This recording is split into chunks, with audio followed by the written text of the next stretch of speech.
All right, we are recording. And if you've had a chance to complete the post-session survey from last time, fantastic.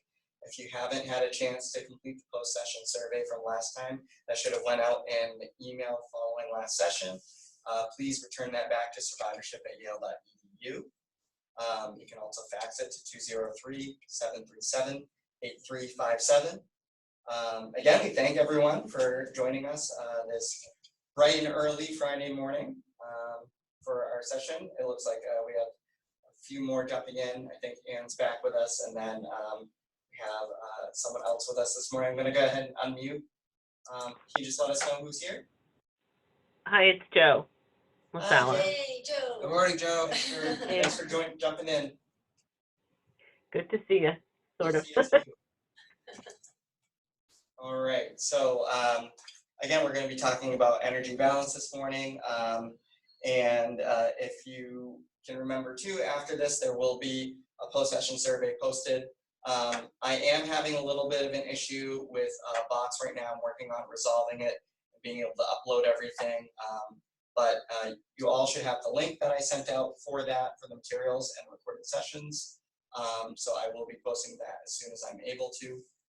If you don't have it, reach out and I will get that to you. If there are any issues with Zoom connectivity, I just want to reiterate, I'm here, I'm available. Please reach out anytime and I'm happy to work with you in an individual session to get that sorted out. All right, so I think we can get started. Again, I'm Jevin, the PA with the program. Angela Corrala, social worker. I'm Reed. I'm a graduate student here. Scott Capoza, physical therapy. Maura Harrigan, dietitian. Okay, so we are going to start with our case presentation. I'm going to go ahead and share the screen. Let me just pull it up. Okay. That's that. All right. So this morning, for our energy balance case presentation, we're going to present Mrs. P. She is a 43-year-old female diagnosed with stage 1A, ER/PR positive, HER2 negative, right-sided breast cancer. She had infiltrating ductal carcinoma, the right breast, and she presented to us 3 months after her diagnosis. She elected to get a bilateral mastectomies and deep flap reconstructions.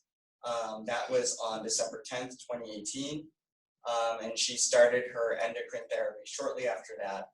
I believe she actually started in January after it had been entered in her chart in late December, so January 10th. For her, we chose this case because she highlights a multidisciplinary review of weight management related concerns. As you can see, there are a number of concerns that she had, so I just listed them as challenges here. Treatment-related side effects from her anastrozole, body image-related concerns, fatigue, as well as some sexual dysfunction. And what we wish we knew, if we could have had it for this case, was that, interestingly, she had moved from Russia, and she had been diagnosed and treated for ovarian cancer back in 2009, so it would have been ideal to have known what she was treated with. Unfortunately, she did not have those records. We could not get those in time for the visit. Unfortunately, she did not complete an intake form, so we didn't get her 2 primary concerns coming in. However, before the visit, just before the visit, she did fill out her pre-screening tools, so her distress coming in was a 5, and her post-visit distress was a 4. And she commented saying she found the entire visit helpful. For Mrs. P, she is married, so she has a spouse, and she lives at home with a 15-year-old son. She works full-time managing finances. She does not smoke, and she would drink 1 to 2 alcoholic beverages 2 to 4 times every month. She did not use any recreational drugs. We did not know if she was getting 150 minutes or more of exercise each week because she didn't fill out her intake, as with the fruits and vegetable servings and vitamin supplements. Her weight had notably increased somewhat from her diagnosis. Pre-diagnosis, she was 225.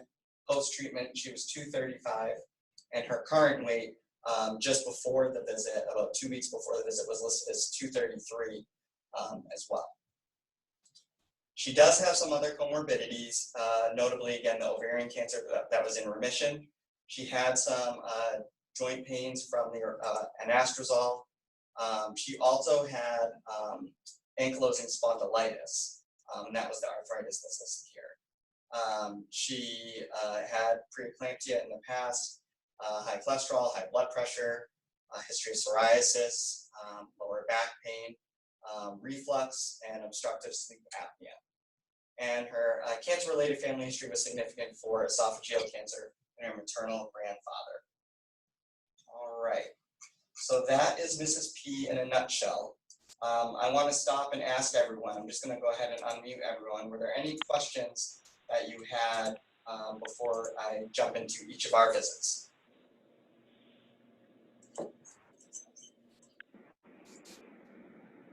Okay, doesn't look like we had any additional questions. I do see someone else on the call. I think that's Karen, perhaps? Yes, good morning. Okay, good From morning. Smilo Orange. Thanks, Karen, for joining us today. And then we had a 453-7206. Yep, Suzanne from the Smilo Care Center in Guilford. Perfect, thanks, Suzanne. I just Hi. wanted to stop there and check in with everyone. Thank you. Sure. All right, I'm going to go ahead and mute everyone again. So I'll start with my visit with Mrs. P.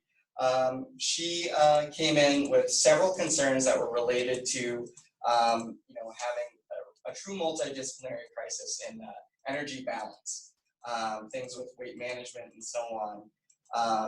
To highlight a few of those concerns that she came in with night sweats, acid reflux, nausea, joint stiffness, and concerns about acne, as well as emotional fatigue and her ability to feel like a woman. I want to highlight a few of those to start, though. Specifically, things like her night sweats. There are a number of triggers that she can have that can lead to worsened night sweats, in addition to just having it as a side effect from the anastrozole. So we think about things like caffeine, we think about things like spicy foods, and again, her overall weight as well, and being too hot or layering too much, dressing too warmly, that can lead to worsening night sweats. And I recommended Remy Femin, which is a natural supplement of black cohosh, for her to try. Notably, in her follow-up with me at the breast center, she had improved just 20 days later after starting that. She also had some acid reflux. Again, that was part of her history. With anastrozole, there's about a 7% chance of dyspepsia. I recommended that she could try Pepcid, but she actually started on over-the-counter Prilosec and was finding improvement with that at her follow-up. She also had complained of nausea, particularly in the mornings, that had been resolved with food. She didn't have any other GI complaints, so I talked to her about making sure she was eating a good breakfast and appropriately hydrating, and recommended she talk with Maura a little bit more about that as well. She was having some joint stiffness as well since starting the anastrozole, with bilateral hip stiffness when getting up in the mornings. And I encouraged her to start stretching, talk with Scott a little bit about some of her concerns there, and notably at her follow-up, she was feeling much better with regards to that. She was also having a lot of emotional fatigue. Part of that was related to her body image concerns, but it was also just about getting back to her normal routine, going back to work and all of that. So I was practicing reflective listening, empathic listening, helped to normalize that experience, and encourage discussion with Angela, our social worker, as well.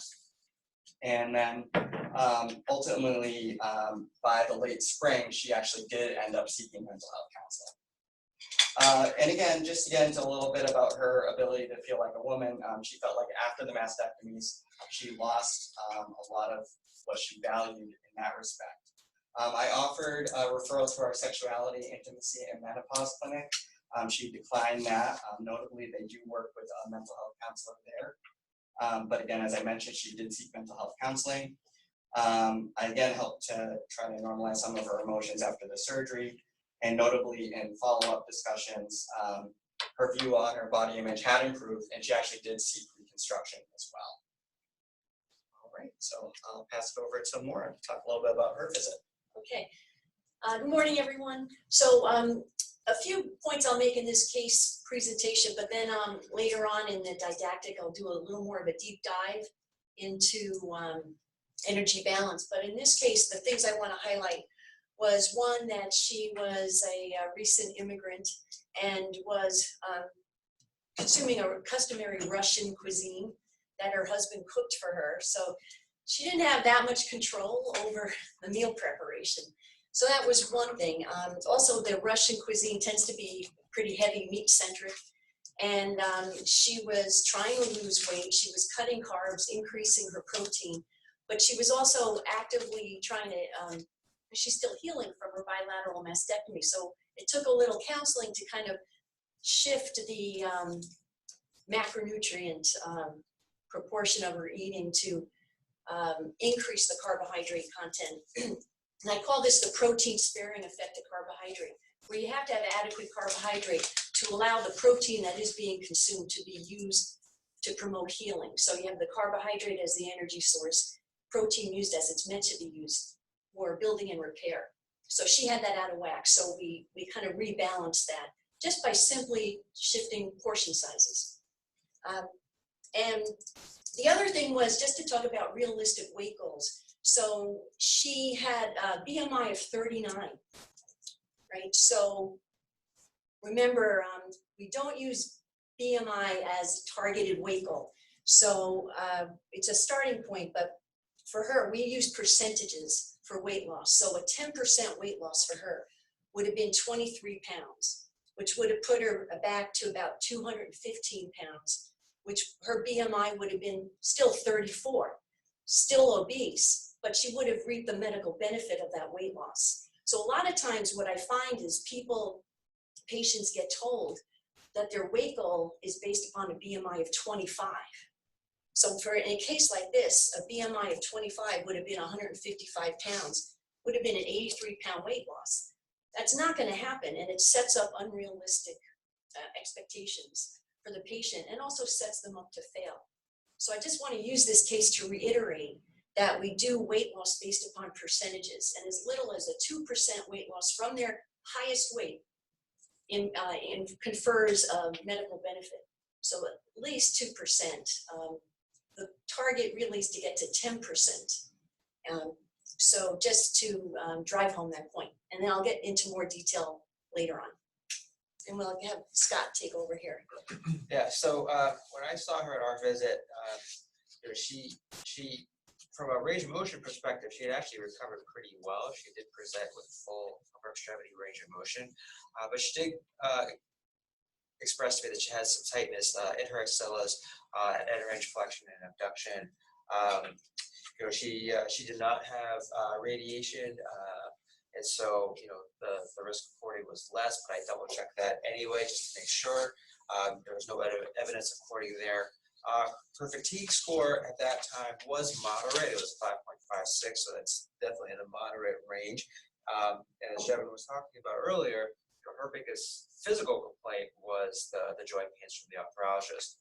She did report to me that she was walking on most days of the week, but this may not have been enough for her to actually help decrease the joint pains. So I had talked with her about actually incorporating some sort of strength training as well, especially for the upper body, to make sure that the upper body was getting stimulated and working on weight-bearing exercises, not just for the lower body but for the upper body.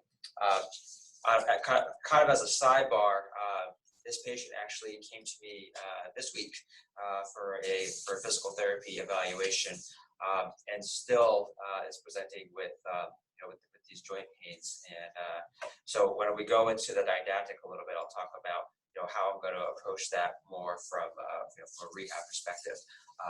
But that's where she was when I saw her in Survivorship. Okay, this is Angela, social work.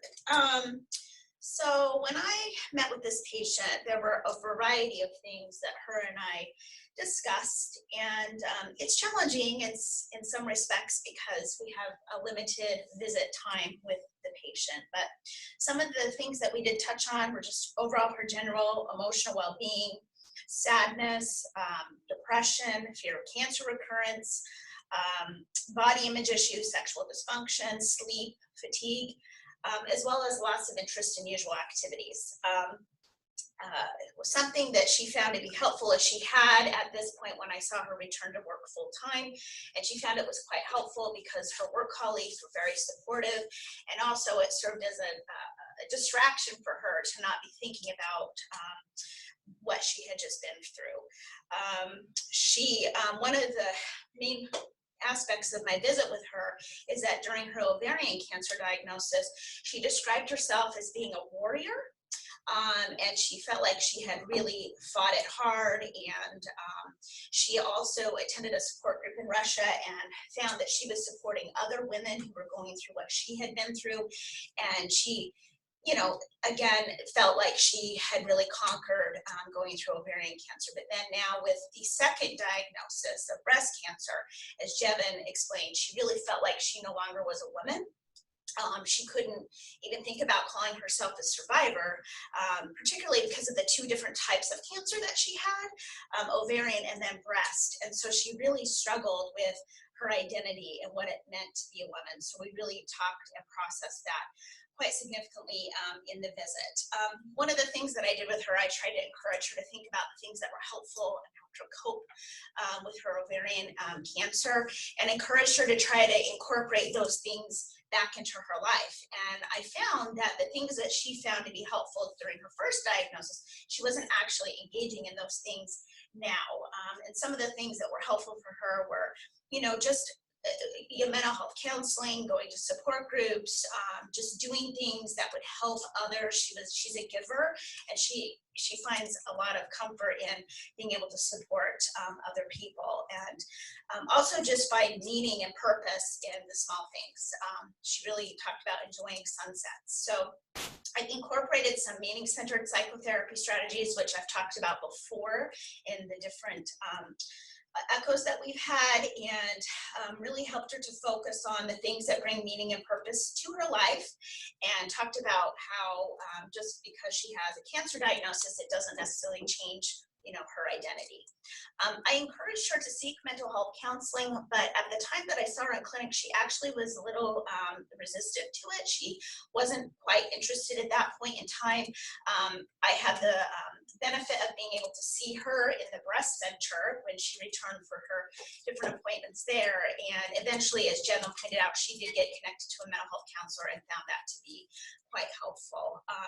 I do want to point out, even though she mentioned loss of interest in usual activities, that's not necessarily a depression for her. What she described it as is that she just wasn't, you know, finding joy. It's not that she wasn't engaging in activities, but she was just, you know, struggling with the joy of it. One of the things that she talked about was painting rocks, and she really likes to paint rocks and then give them to other cancer survivors. So she actually started doing that again. And when I saw her in a follow-up visit, again, she was finding meaning and purpose in that.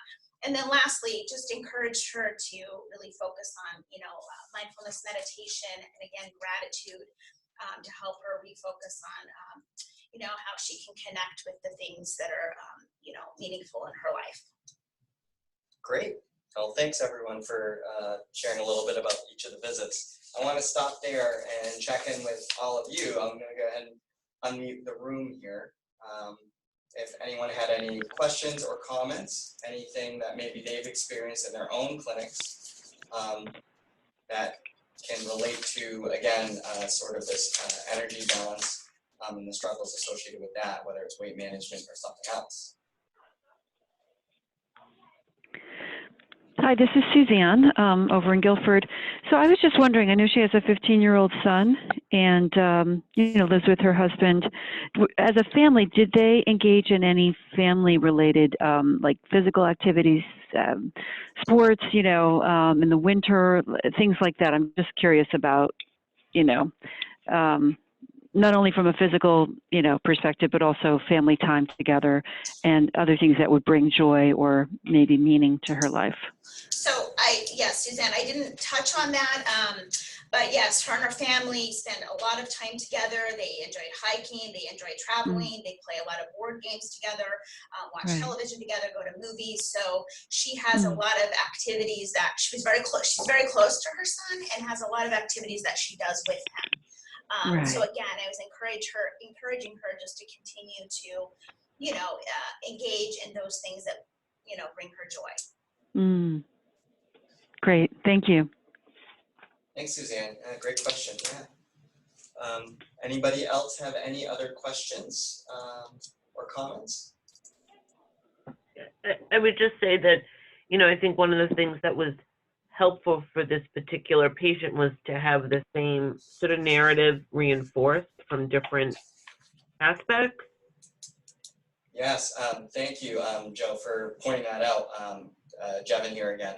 Yeah, I think that's one of the themes we like to highlight here in our clinic is that oftentimes we'll see a lot of similar concerns being highlighted with each of us, and having that common message shared to the survivor is really important, and reinforcing that and helping to empower them to find that motivation to make changes in their own life. So yeah, great point there. Thank you. This is Lisa out in Hamden, and I appreciate the fact that there was an important cultural component to this case study, because we do see members of different ethnic communities, and especially when it comes to food, there are traditions and diets that really play an important part in the energy balance that you're discussing today. Yes, Lisa, that's so true. You have to really hone in on that. And I find the closer people stay to their, cuisine of their origin, the healthier they are. And it's when they start adopting American cuisine that they start to get in trouble, particularly with weight management. We're a bad influence on the rest of the world when it comes to food supply. We export McDonald's and Burger King, and it's not the best, not our shining moment. Yeah, and thank you, Maureen. Thank you, Lisa. That was a great observation. Yeah, I think it's really important to be able to reinforce any cultural values, whether it's food or otherwise, that your survivors come in with. It's important to take that into consideration and counsel them appropriately based around that. So yeah, that was a great point. Okay, any other questions or thoughts about this case or any related scenarios that maybe you've experienced? Okay, Lisa, did you have a thought? Yeah, I was going to say this. I know, that breast cancer and endocrine therapy and energy balance are big issues, but we also find this in our prostate cancer population with use of androgen deprivation therapy, and particularly the way that the weight gain is experienced and the metabolic effects of that. And so, we weren't prepared to give a case study, but I think maybe in the future, moving ahead, is also including males who experience prostate cancer who are on androgen deprivation therapy, because as you pointed out, there's effects upon identity and also who's preparing the food and how the food is being consumed that I think sometimes they're very different between these two populations. Yeah, that is an issue about in the household who's in charge of the food, and in the case of men, they may often not have that control. So getting the other person who's in charge of the food in the counseling is helpful. And this is a very, very great point, so thank you for bringing it up. When I wear my PT hat outside of the Survivorship clinic, when we're doing outpatient PT, I have a couple of gentlemen who are prostate cancer survivors who are on And you can put- the then you can ADT, have- and you're right, and you they have some of the same physical side effects. They have hot flashes, they have weight gain, and they have loss of skeletal muscle. And so you're right. Sometimes this is a lost population that we need to make sure that we address. All right, thank you, Lisa, and thanks, Scott Moore, for chiming in about that. Yeah, and that's, we do see a lot of survivors outside of breast survivors. Again, we were going through some of the numbers actually recently, and for this year, we've seen 141 survivors in our clinic to date, and 26 of them have been breast. So it just shows how wide that population is. And with that in mind, there are going to be different concerns for different, survivors. However, there are a lot of themes that connect them too. But yes, no, great point to bring up, Lisa. Yep, Lisa, do you have another thought? Yeah, it just means that I need to refer more of my prostate patients. Oh, absolutely, absolutely. We'd Excellent. be happy to see them. All right. So I think we wanted to try to get to the presentation now. So I'm gonna mute everyone here again and share the screen. And we're gonna get back into our didactic presentation now on energy balance. So I'll pull that up.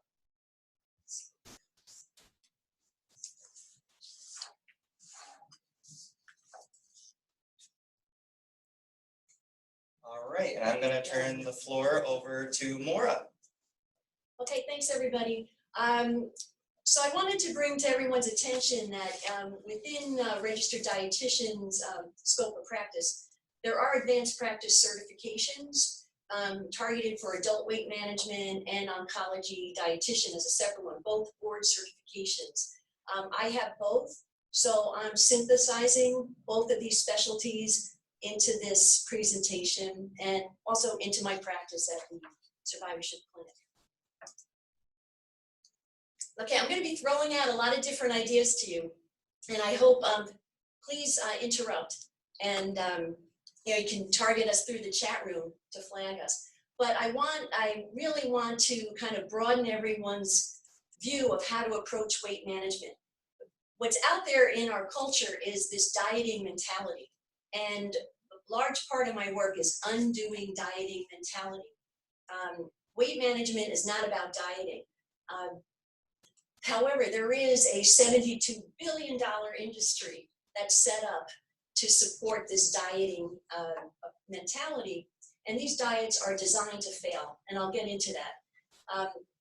What our approach is that we want to cultivate a healthy lifestyle, and that includes healthy eating, nourishing your body, moving your body, addressing eating behaviors, and when you approach it from that kind of tripod, the weight follows. And also, this is a sustainable approach. This may be different for a different approach for a lot of you, but when we talk about weight management, we have to acknowledge that we are in an obesity epidemic. Now, one way to view how this happened is what I call the evolutionary view of this.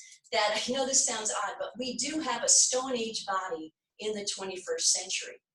And if you look back over human generations, how we evolved, this modern time that we are in is a nanosecond in the history of the human body, just 4 generations. But in these 4 generations, we've invented junk food, and also there's much less physical activity. So this combination is contributing to this mismatch of how our body functions and the environment we've created around ourselves. Back then, food was scarce. You had to work for every morsel. So our body's designed to eat very little food with a lot of physical activity. And that woolly mammoth just came along every once in a while.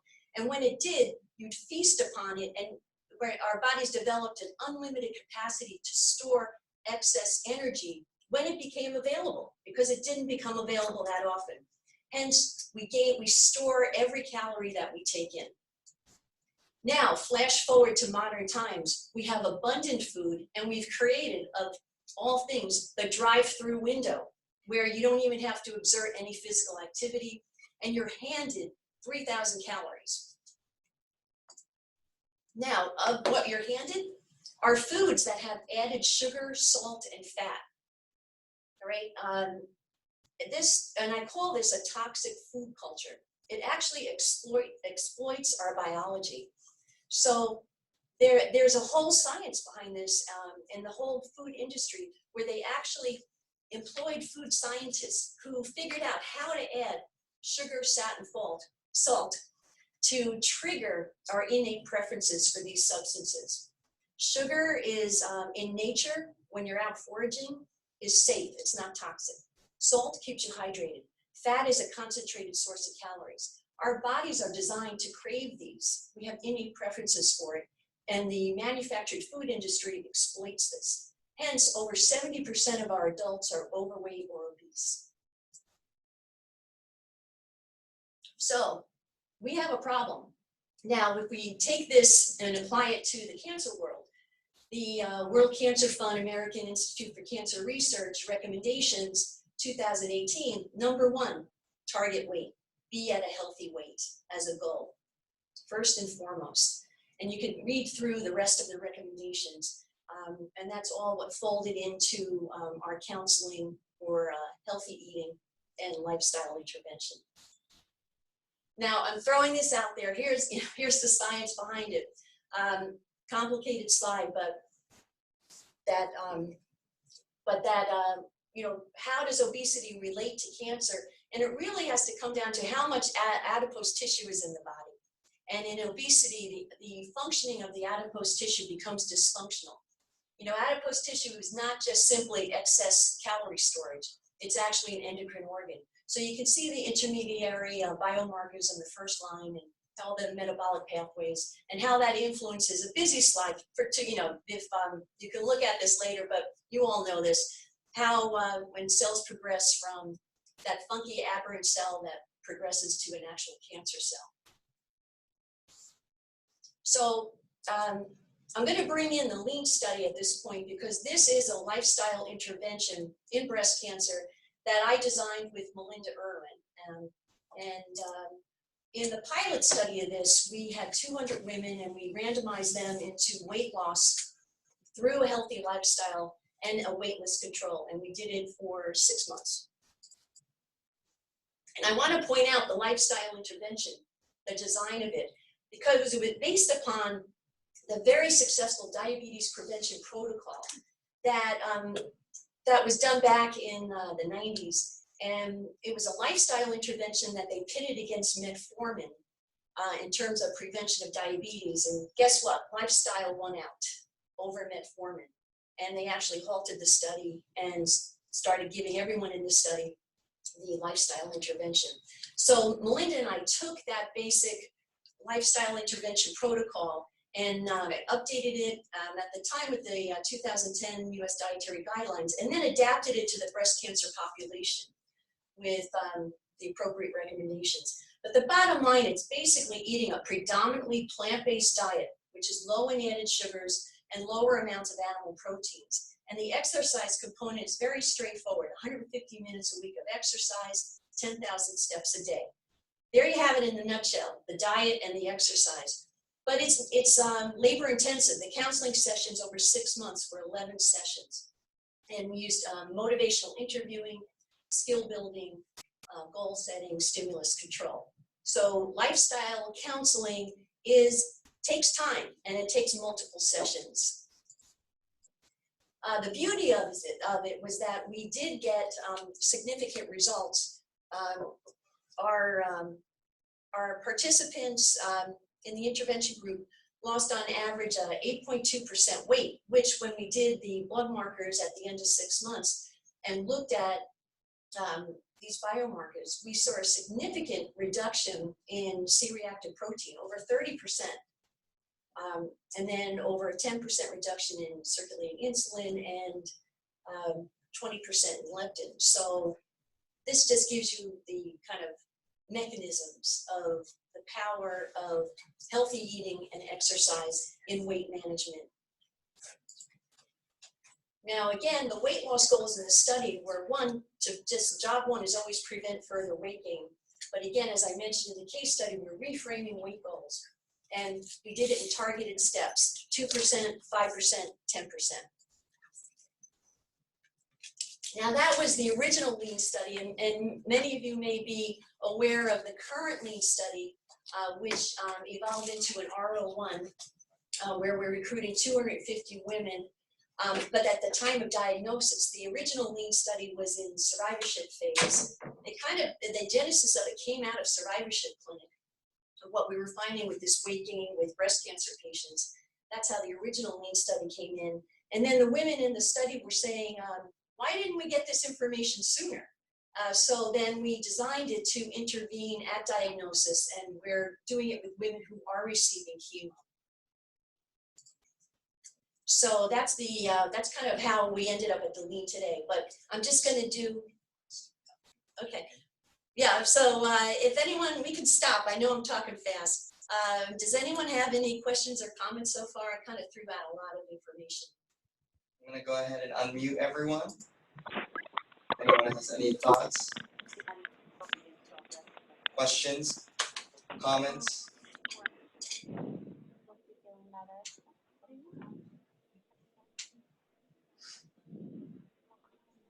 All right. Hi. Oh, sorry. This is Suzanne. Oh, no problem, Suzanne. Hi.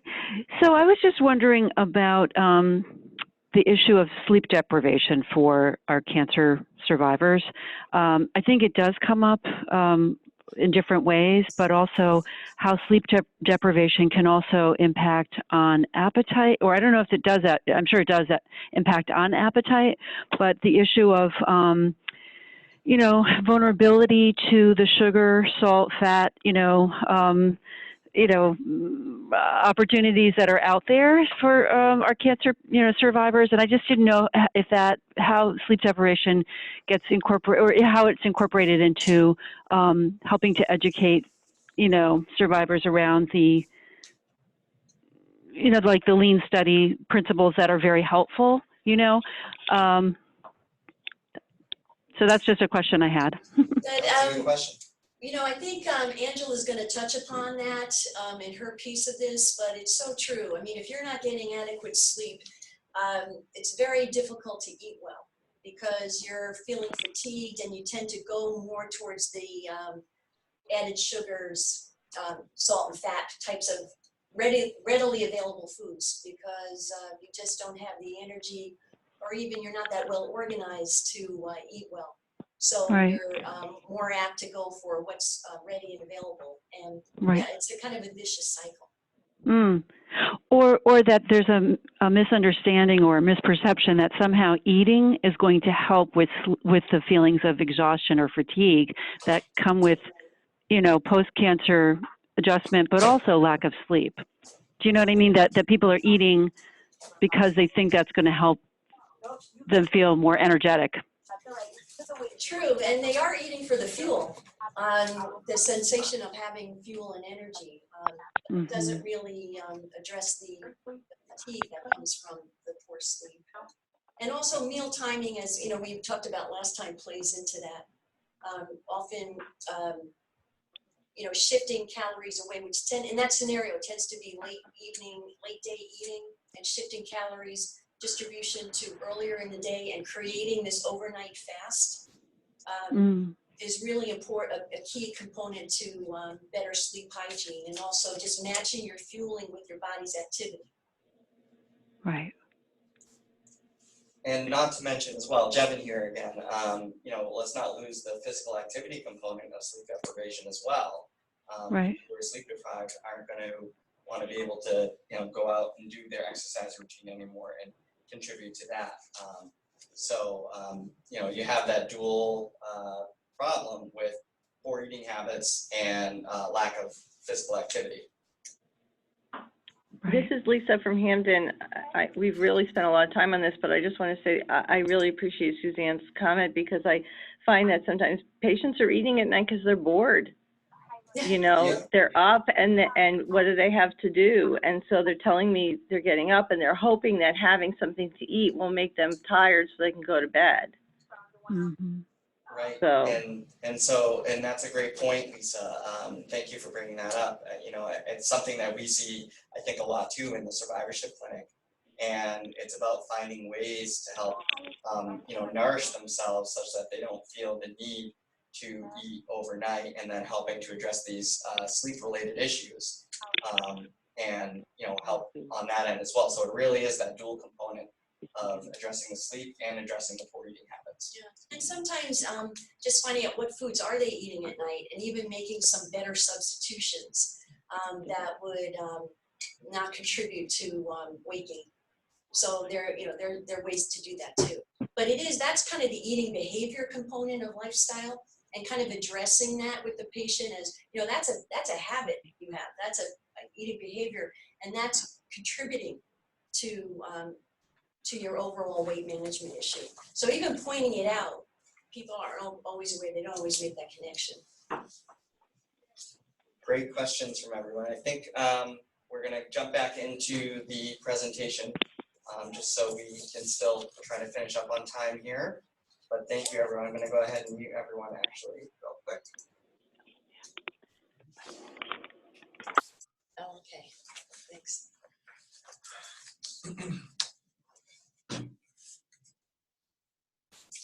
All right.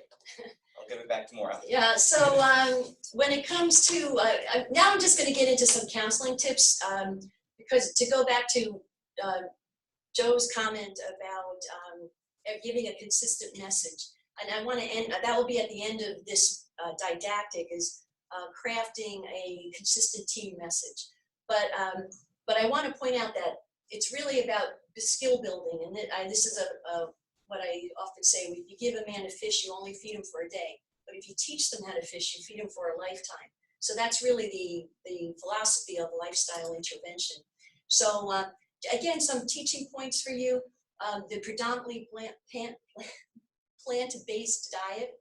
A visual is you fill 2/3 of your plate with foods that come from plants, 1/3 from animals. That visual puts the diet into the proper alignment in the way the body prefers to be fueled. Another way to say it, one of my favorite quotes: eat food, not too much, mostly plants. Or another way to put it, as Michael Pollan, one of my favorite food authors: if it came from a plant, eat it. If it was made in a plant, don't. Another key teaching tool is promoting the variety of colors in fruits and vegetables, and the power of incorporating color into your eating every day. The power behind the color are the compounds we call phytonutrients. This is just a sampling. There are hundreds of these. These are the compounds that reduce inflammation in the body. These are the compounds that boost the immune system. So this is food as medicine. So the power really is in the colors.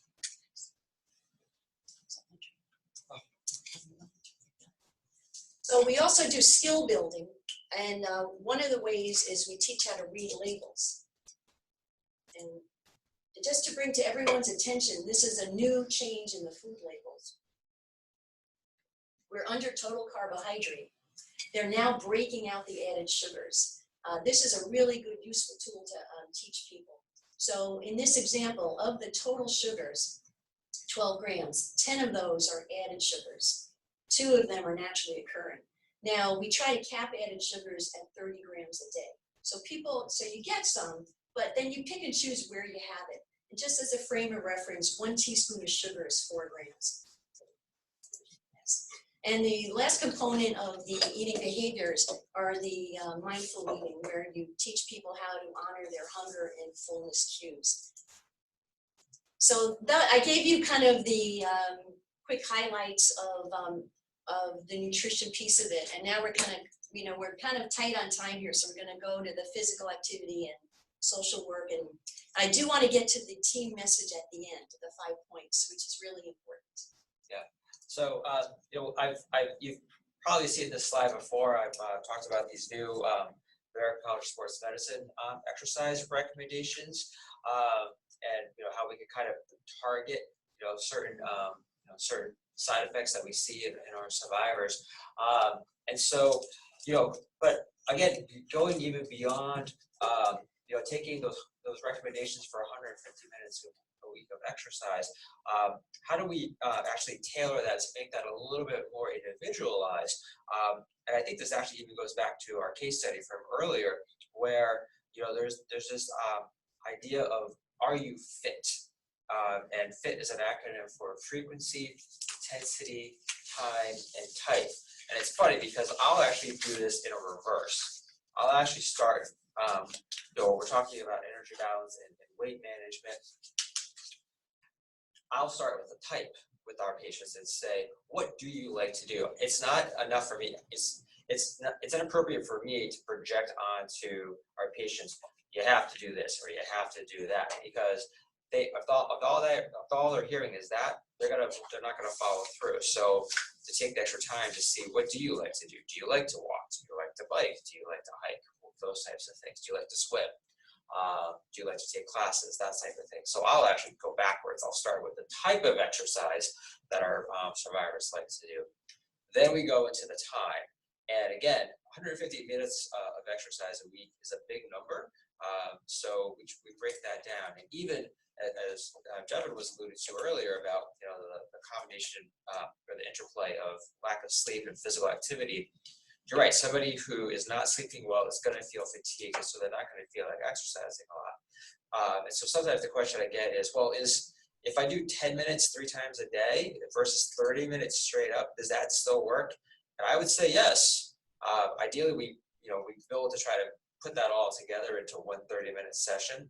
But if you could only do 10 minutes and then you need a little bit of a break, that's still 10 more minutes than you weren't doing before. So we start with that.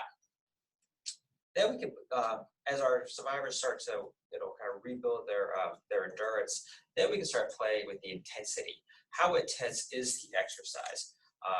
Usually we go by heart rate, but we can also go by just perceived rate of exertion.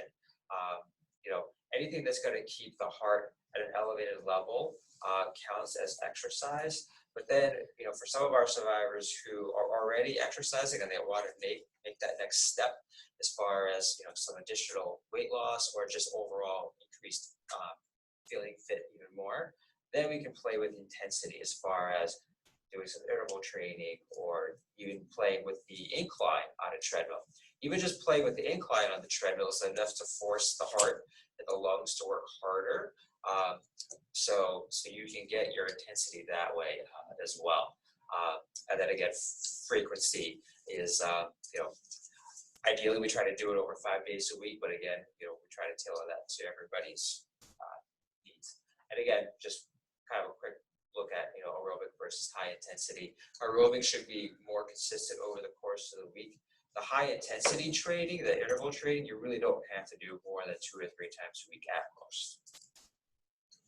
Oh, okay. So psychosocial perspective. So just in the interest of time, what I chose to focus on with regards to energy balance is really just the practice of mindfulness. And so in the clinic, just encouraging cancer survivors to practice mindfulness.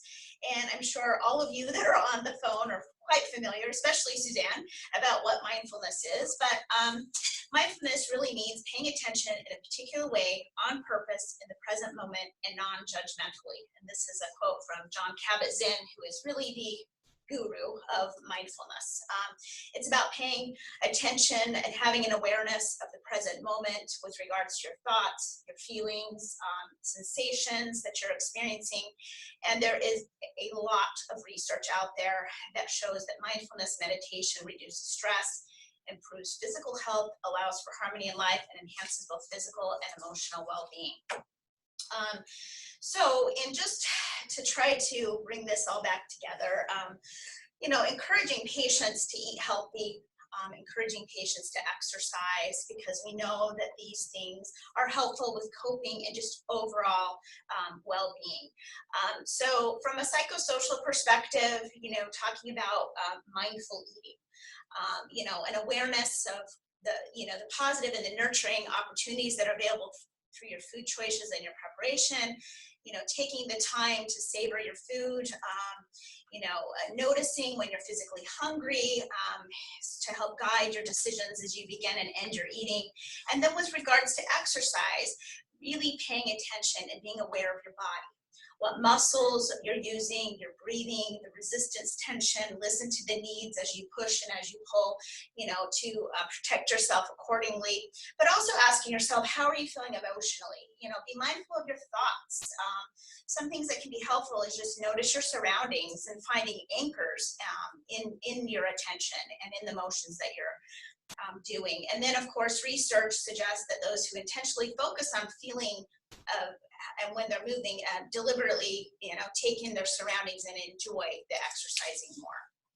And just a couple of things to keep in mind. Obviously, healthy eating plus exercise plus mindfulness meditation really equates to effective coping, self-care, and emotional well-being.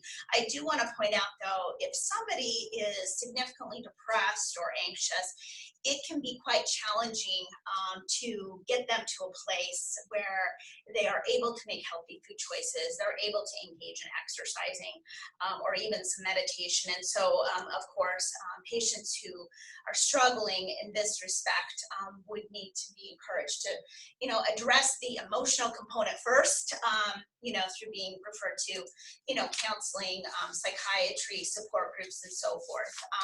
And you've seen this screen before, but really just, again, cognitive behavioral interventions are quite effective when somebody's thinking and wanting to change, their behaviors with regard to their exercise and their eating, as well as mindfulness practices. I just want to make, and this is Jevin again, I just want to make a comment. If people need to go, we understand we're up against it here. Feel free to sign off. We completely understand. Thank you for all of your attention today. We're going to finish up though still. So just hang with us for a little bit if you're able to. So the thing that is first and foremost important as any provider is being able to broach the subject of energy balance and weight management. It's not always the easiest thing, even for the provider. But asking about exercise and nutrition should be the routine. And there are a number of barriers that providers run into: lack of training on the topic, lack of understanding of appropriate physical activity to recommend, or nutritional guidelines, and so on. And so these are all things that can be barriers. Something that I try to do when talking with patients is avoid blaming them, avoid bringing up something that they already know. Like, okay, if someone's coming in and they have a BMI that falls into an overweight or obese category, in all likelihood, they know that. It's not something that you need to be telling them necessarily. But a way to be inviting about the conversation is to start by saying, well, tell me a little bit about your nutrition on a day-to-day basis, or your eating habits on a day-to-day basis. Tell me about how much physical activity you're getting in a week, or what you've been able to do for your exercise routine. And these are some ways to help invite the patient to be able to talk about these things a little more comfortably. You don't want to assume either that this is being discussed by other providers. As a matter of fact, less than 40% of primary care providers are actually bringing this up as a topic of discussion during their visits. And again, it goes back to those barriers that I discussed before. Don't be afraid to initiate the conversation. And it's important to be listening to each person's needs when you're discussing this with them. Really honing in on what physical activity they're already doing, their physical limitations, what their nutrition looks like, as some of you mentioned before, as Lisa mentioned before, the cultural component as well. These are all things to consider, as well as empathic listening, reflective listening, and making sure you're taking the time to individualize a plan for the person you're speaking with, and being encouraging in everything that you do. This is all part of motivational interviewing, and it's important to practice this with anything, not just weight management and energy balance. I want to talk briefly about some of the benefits of energy balance as well. Again, as Maura highlighted before, reducing the risk of cancer recurrence, thinking about things that help stimulate that with inflammatory cytokines, insulin and insulin growth factor release, hormone production with estrogen or other androgens, increased leptin and decreased adiponectin, and then the overall health benefits that go along with it as well, whether it be cardiovascular, bone health, diabetic control, cholesterol management, mood stabilization, oral health, and gastrointestinal health as well. And there are a number of studies that highlight some of these benefits with in particular to cancer recurrence, for example, with the women's intervention nutrition study, it showed that there was a 54% improvement in overall survival for women with ER and PR negative breast cancer when on the intervention arm, which focused around nutritional counseling to reduce fat intake on a daily basis. And again, the highlight of this study was that nutritional counseling component that the patients had at that time. And even for all of the breast cancer patients in that study, it was still a 36% reduction, taking the ER/PR components out of it. And then as well, there have been a number of other trials highlighting the benefits for other cancers, such as colorectal cancer, ovarian cancer, pancreatic, prostate, brain, and non-small cell lung cancer as well. Different meta-analyses that are out there, which I highlight in the notes on my slide here. Okay, so just to wrap it up, it's something that Joe LaSala brought up. You know, as a team, we all need to be providing a consistent, healthy eating and nutrition message to the patient. This is often a problem as a patient goes through their cancer treatment. So in my ideal world, the surgeons, the oncologists, the radiologists, the nursing staff, social work staff are all giving the same message about nutrition and exercise and ultimately weight management to the patient.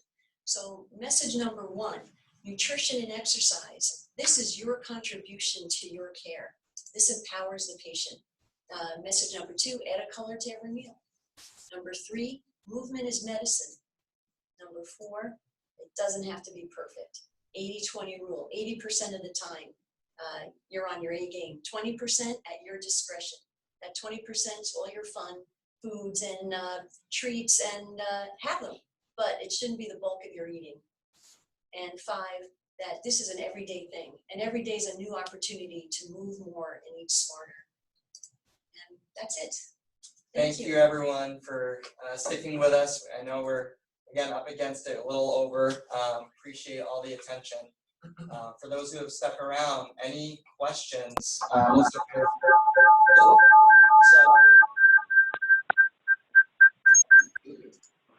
there we go. Sorry about that. We had feedback on our end. Scott's on as well, monitoring the chat here.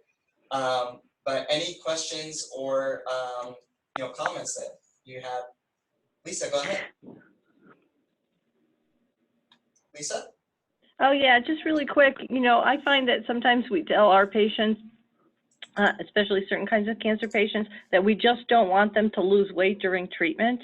And so maybe we need to think about a different way to say that, you know, so that within that important issue of not losing body mass during treatment, that we begin to guide our patients towards the healthier directions to do that. And so, I mean, that's something I think we can incorporate in our practice out here. I mean, we do have a wonderful registered dietitian, but not all the conversations always involve the registered dietitian. So thank you for bringing this up. I think it's been helpful to me. Yeah. And I like the message to give patients in active treatment. The emphasis is on nourishing your body. And nourishing your body and exercising your body, and people find that helpful. It reframes it, and they see food as an ally, and it helps, and the movement helps. Great tip, thanks. Thanks, Lisa. That's a great point. This is Suzanne. Is there a minute left for another question, or? Oh, absolutely. Okay, but I wanted to thank everybody from the Survivor. Each contribution is just so helpful, really, really helpful. My question is for Maura, and this is going back to Mrs. P. So I know you mentioned, Maura, that when you were talking about the food preparation at home and how the spouse was so involved, and you described it as a meat-centered, meal. I was just wondering how you were able to change that up for them a little bit. Like, I'm sure there was some resistance to, changing that, but was it a meat substitute, or was it strictly a plant, suggestion, or how did that go for Mrs. P? it brings up a good point because, you know, you have the patient who has to kind of advocate for themselves with a family member. Mm-hmm. So that dynamic, so there's a lot of, you know, encouragement in terms of promoting self-care. So the way I described it to Mrs. P was you could have the same foods that the husband prepared, but just a different proportion. She takes smaller amounts of meat and maybe extra of the vegetables, extra of the grain. So that plate picture I showed you, 2/3 of the plate of foods that come from plants, 1/3 animals. So she can just by shifting her proportion, use the same foods that her husband prepares, but better meets her needs. So that way, it kind of it's kind of a way to work with the situation. Right. And just for the screen share purposes, with the recording, I'm just bringing up the plate again here, so we can tie it to the conversation. Again, showing the 2/3 vegetables, fruits, whole grains, and beans, and the 1/3 animal protein.